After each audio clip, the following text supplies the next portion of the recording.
বন্ধুরা বন্ধুরা কি রান্না আজ বানাবো। আজ চিংড়ি মাছ, দেখো চিংড়ি মাছ ভালোভাবে কেটে নিয়েছি।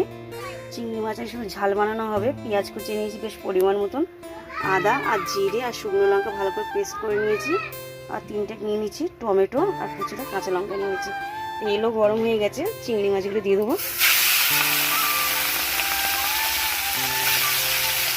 চিংড়ি মাছগুলো আমি হালকা হাতে ভেজে নিয়েছি, নামিয়ে নেবো।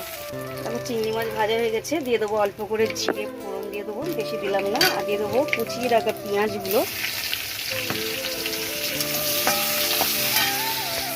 পেঁয়াজ, কাঁচা লঙ্কা, টমেটো ভালোভাবে ভেজে নিয়েছি। এবার দিয়ে দেবো আদা আর জিরে বাটা, অল্প করে দিয়ে দেবো, বেশি পরিমাণে দেবো না। দেখে নাও সব রকম মশলা আমি দিয়ে দিয়েছি। আর দিয়ে দেবো চিংড়ি মাছগুলো দিয়ে ভালোভাবে কষিয়ে নিয়ে জল দিয়ে দেবো।